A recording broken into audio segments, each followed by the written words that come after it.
Hello বন্ধুরা, কেমন আছেন? আশা করি সবাই ভালো আছেন। বন্ধুরা, বিবাদে জের বোসকে এড়ানো বার্তা এবার নবান্নে এরকম একটা বড় আপডেট আমাদের সামনে আসছে। অবশ্য আমরা এই বিষয়ে বিস্তারিত আলোচনা করবো এবং আপনাকে তো সাইডে কিন্তু রিডিং নিতে পারেন। বন্ধুরা, ফল প্রকাশের পর 10 দিন কেটে গেলেও নির্বাচিত 2 বিধায়ক শপথ গ্রহণ হয়নি। প্রাথমিকভাবে জানা গিয়েছিল যে রীতি মেনেই এই ব্যাপারে রাজ্যভবনের সঙ্গে যোগাযোগ করেছিল পরিষদীয় দপ্তর। নবনির্বাচিত বিধায়কদের শপথ নিতে রাজ্যপাল সিভি আনন্দ বোসকে এড়াতে চাইছে নবান্ন। শপথের জন্য বিধানসভার সচিবালয়ের তরফে নতুন পদক্ষেপের পরে এই চর্চায় মাথা তুলেছে রাজনৈতিক মহলে। ফল প্রকাশের পর 10 দিন কেটে গেলেও নবনির্বাচিত 2 বিধায়কের শপথ গ্রহণ হয়নি।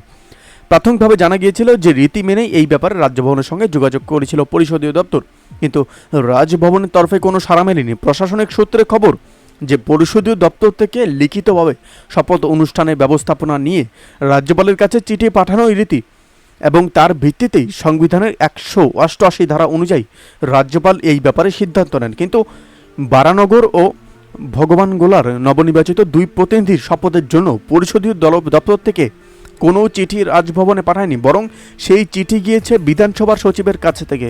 তারপরেই নাকি রাজভবন নবান্নের সাম্প্রতিক বিবাদের কথা মাথায় রেখে নতুন জটিলতার আঁচ মিলেছে। পরিষদীয় প্রথামতো উপনির্বাচনে নির্বাচিতদের ক্ষেত্রে রাজ্যপাল শপথের দায়িত্ব বিধানসভার স্পিকার বা তার পছন্দের কারো হাতে দিতে পারেন, কিন্তু রাজ্যের শাসক ও রাজ্যপালের সংঘাতের জেরে এই ব্যবস্থায় বদল এনেছিলেন প্রাক্তন রাজ্যপাল জগদীপ ধনখড়। বারদুইয়েক এইরকম পরিস্থিতিতে ধনখড়ের সিদ্ধান্তে সেই বিবাদের ছাপ স্পষ্ট হয়েছিল। স্পিকারের সঙ্গে মতপার্থক্যের জেরে তিনি ডেপুটি স্পিকারকে সেই দায়িত্ব দিয়ে ব্যতিক্রমী অবস্থান নিয়েছিলেন। তা নিয়ে প্রশাসনিক এবং রাজনৈতিক স্তরে দীর্ঘ চাপানোত্তরও চলছিল। এবার ভিন্ন পথ নিয়েছে নবান্ন।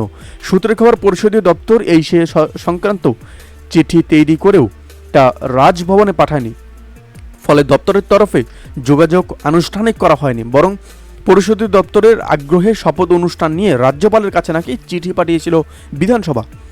রাজনৈতিক শিবিরের ধারণা যে রাজ্যপালের বিরুদ্ধে সম্প্রতি যেই অভিযোগকে তোলপাড় হয়েছিল, সরকারের এই পদক্ষেপই তারই পরিণতি।